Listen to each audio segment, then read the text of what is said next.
আর্থিক সুবিধা বাতিল করায় ইসরায়েলে সেনা পদত্যাগের হিড়িক, ঘুম হারাম নেতানিয়াহুর। সিনিয়র কর্মকর্তাদের পদত্যাগের আশঙ্কায় বড় বিপর্যয়ের দ্বারপ্রান্তে দেশটির সামরিক বাহিনী।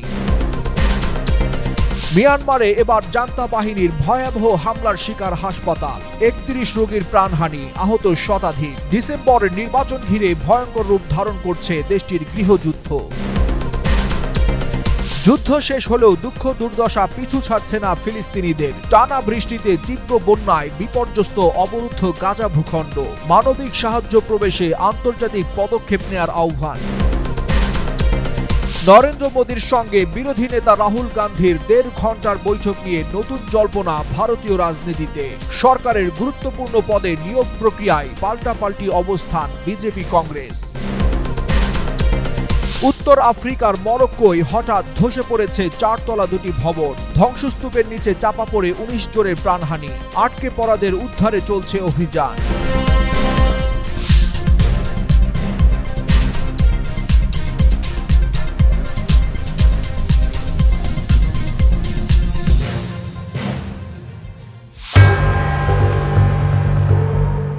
দেয়াল টলতে শুরু করলে ভাঙতে সময় লাগে না। ইসরায়েলি সেনাবাহিনীর ভেতরে বর্তমান অস্থিরতা যেন সেই কথাই মনে করিয়ে দিচ্ছে। বহুদিন ধরে আর্থিক সুবিধার উপর ভর করে যে কাঠামোতে টিকিয়ে রাখা হয়েছিল, সেই দেয়ালই এখন ভেতর থেকে কাঁপতে শুরু করেছে। আর এই কাঁপুনি ইসরায়েলি বাহিনীতে বড় ধরনের ভাঙনের ইঙ্গিত দিচ্ছে। ইসরায়েলি সুপ্রিম কোর্ট স্থানীয় সেনা সদস্যদের জন্য বহু বছর চালু থাকা অতিরিক্ত আর্থিক সুবিধা চিফ অফ স্টাফ ইনক্রিজ স্থগিত করার পরই সেনাবাহিনীতে হঠাৎ করেই এই তীব্র প্রতিক্রিয়া দেখা দেয়। প্রায় ৬০০ কর্মকর্তা ও নন কমিশনড অফিসার একযোগে পদত্যাগপত্র জমা দিয়েছেন, যা সাম্প্রতিক বছরগুলোর মধ্যে সংস্থাটি অন্যতম বড় ঝুঁকির সম্মুখীন হয়েছে। ইসরায়েলি পত্রিকা ইসরায়েল হায়ম জানায়, পদত্যাগ করতে আগ্রহী অধিকাংশ সদস্যের বয়স ৪২ বছরের বেশি। তারা মাস শেষ হওয়ার আগেই বাহিনী ছাড়তে চাইছেন, কারণ তখন থেকেই সুবিধা স্থগিতের সিদ্ধান্ত কার্যকর হবে এবং তাদের আর্থিক নিরাপত্তার কোনো আইনগত সুরক্ষাও থাকবে না।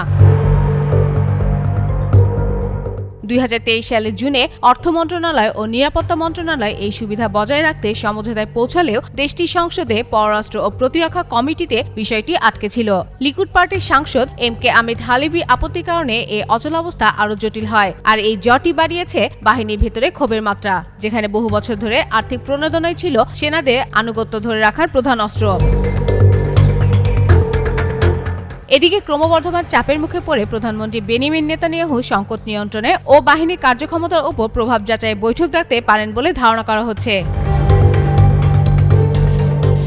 গাজায় চলমান যুদ্ধের কারণে অতিরিক্ত চাপের মুখে থাকা সামরিক নেতৃত্ব প্রথমে বিষয়টি এড়িয়ে যেতে চাইছে। তবে আদালতের সময়সীমা ঘনিয়ে আসায় এখন আইওএফ দ্রুত আইনগত সমাধানের জন্য লবিং শুরু করেছে, কিন্তু তাতে পরিস্থিতি উন্নতি হয়নি, বরং কর্মকর্তাদের অনিশ্চয়তা আরও বেড়েছে।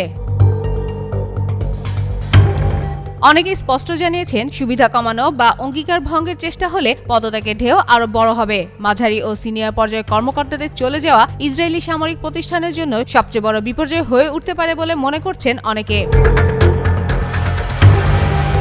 ইসরায়েলি সেনাবাহিনীদের যে অস্থিরতা তৈরি হয়েছে তা শুধু আর্থিক সুবিধা স্থগিতের প্রক্রিয়াই নয়, বরং দীর্ঘদিন ধরে জমে থাকা অভ্যন্তরীণ দুর্বলতার প্রকাশ। আর্থিক প্রণোদনার উপর দাঁড়িয়ে থাকা আনুগত্যের দেয়ালটি সামান্য ধাক্কায় যেন দুলছে। কর্মকর্তাদের দলবদ্ধভাবে পদত্যাগের পথ বেছে নেওয়া স্পষ্ট যে বাহিনীর ভেতর আস্থা, স্থিতি ও কাঠামো এখন বড় সংকটে। ফাতেমা ফাতেহজান, যুগান্তর নিউজ।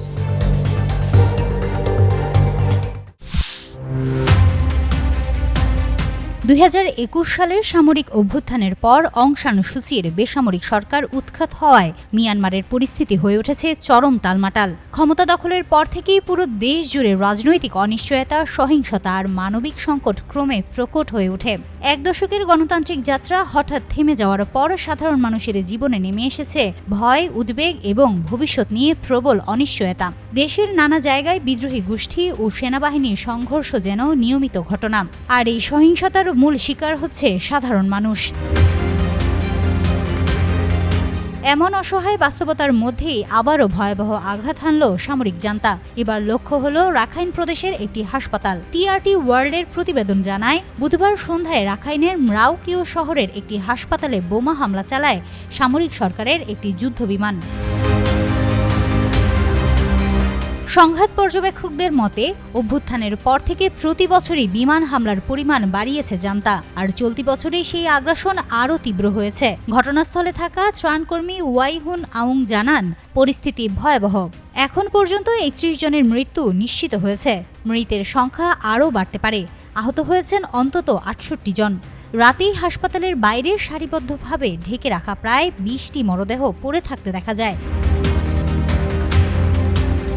এই হামলা এমন সময় ঘটল যখন সেনাবাহিনী দাবি করছে আগামী 28 ডিসেম্বর ঘোষিত জাতীয় নির্বাচন নাকি সংঘাত থেকে উত্তরণের পথ। তবে বিদ্রোহীরা বলেছে তাদের নিয়ন্ত্রিত এলাকায় কোনো ভোট গ্রহণ হতে দেবে না।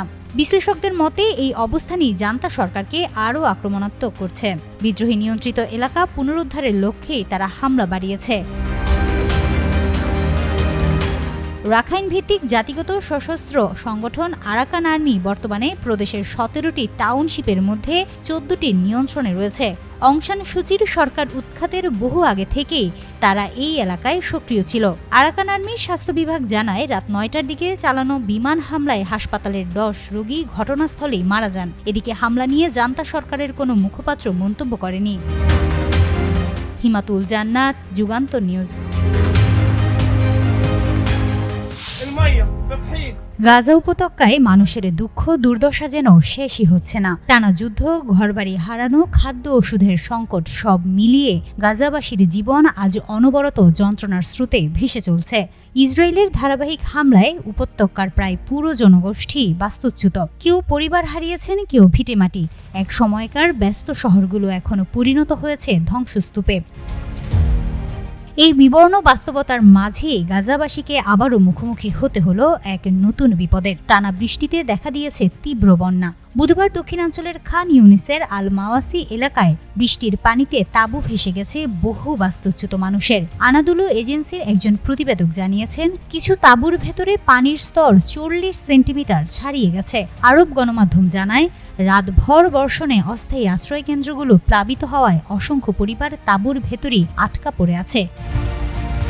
রাফার ফিলিস্তিনি সিভিল ডিফেন্স জানিয়েছে, দক্ষিণ গাজার বিভিন্ন শিবির থেকে পানিবন্দী মানুষজন একের পর এক ফোন করে সহায়তা চাইছেন। যাদের সব হারানোর পর শেষ ভরসা ছিল একটি তাঁবু, সেই তাঁবুটিও এখন বন্যার পানিতে ডুবে যাচ্ছে। খারাপ আবহাওয়ার ফলে আসন্ন মানবিক বিপর্যয়ের বিষয়ে এক ভিডিও বিবৃতিতে সতর্ক করেছেন গাজার সিভিল ডিফেন্সের মুখপাত্র মাহমুদ বাসাল।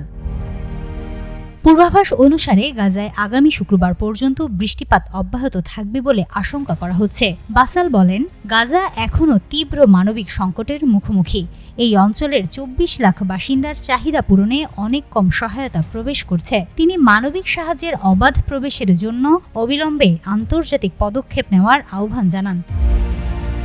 গাজার মিডিয়া অফিসের পূর্ববর্তী তথ্য অনুসারে ইসরায়েলের একচেটিয়া আগ্রাসনে গাজার অধিকাংশ অবকাঠামো ধ্বংস হওয়ায় সেখানে এখন আশ্রয়ের চাহিদা সবচেয়ে বেশি। অঞ্চলটিতে প্রায় 3 লাখ তাঁবু প্রয়োজন বলে জানানো হয় ওই প্রতিবেদনে। গাজার জনজীবন এখন এমন এক সংকটে পড়েছে যে পুরো অঞ্চল পুনর্গঠনে প্রায় $70 বিলিয়ন প্রয়োজন হতে পারে বলে ধারণা করা হচ্ছে। 2 মাস ধরে যুদ্ধবিরতি চললেও বাস্তুচ্যুত মানুষের জন্য টেকসই অস্থায়ী ঘর নির্মাণের কাজ এখনও শুরু হয়নি। ফলে প্রকৃতির বিপর্যয়ও তাদের জন্য নতুন শোক বয়ে আনছে। হিমাতুল জান্নাত, যুগান্তর নিউজ।